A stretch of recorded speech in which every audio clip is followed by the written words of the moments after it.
Kubernetes networking can feel like a black box. You send a user request into the cluster, and if everything works, your application responds. But when it doesn't, figuring out exactly where that connection failed is a massive frustration. Today, we are going to crack that box open. We will deploy an application, intentionally break its internal routing to see how it works under the hood, and expose the live traffic flow. To follow along, you need 3 tools: a local Kubernetes cluster like Minikube, the kubectl command line tool, and a packet inspection app called CubeShark. By mapping this traffic visually, we can stop guessing why an application is offline and start explicitly proving where the network connection dropped. Step 1 is to get our application running. Apply your deployment file to spin up a replica set containing 2 Python application pods. If you run kubectl get pods o-wide in your terminal, you will see the specific IP addresses assigned to these pods. These IPs are highly volatile. When a pod crashes and restarts, Kubernetes assigns it a completely new network address. We solve this volatility using a node port service.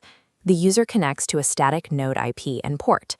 The service catches that connection and routes it to the changing pod IPs. It maps the container's internal port to an exposed node port.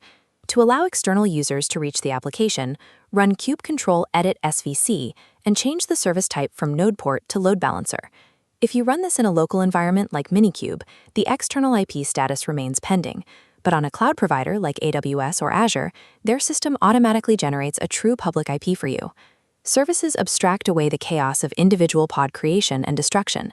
They provide a reliable, static entry point regardless of what happens inside the cluster. This diagram illustrates labels and selectors. It shows 2 pods tagged with identical text labels and a central service acting as a magnet.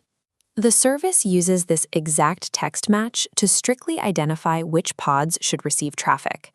Let's test that dependency. Open your service configuration file, intentionally delete a single character from the selector field, and save the changes. If you attempt to request the application in your browser now, the connection immediately fails with a standard error. To repair the connection, go directly to your deployment file and copy the exact text of the pod label. Open the service configuration again, paste that precise label back into the selector field, and apply the file to restore the one-to-one match. Because pods are continuously replaced, strict label matching is the only way Kubernetes guarantees traffic reaches the correct application without relying on hard-coded IP addresses. With the routing fixed, open the CubeShark interface. This tool provides a real-time, transparent window directly into the cluster's internal network layer. If you encounter a proxy disconnection error here, run the CubeShark proxy command in your terminal. This immediately reestablishes the broken connection to the cluster. Now, let's generate test traffic. Run a curl command against your service IP 6 times in rapid succession. This network trace map displays the distinct data hops for those requests. On the far left, the traffic origin starts directly at your local machine's IP address. The packet makes its first major hop into the cluster, landing directly on the local node IP. Follow the final hop of that very first request. The service forwards it to the specific IP address of pod A. Trace the path of the second request. The traffic explicitly routes to the alternate IP address of pod B. Look at the third request, and the pattern is clear. The traffic goes right back to pod A. This visual evidence proves the Kubernetes service is actively distributing the load. By using a round-robin algorithm, it prevents any single pod from being overwhelmed by user requests. We started with an unreachable application.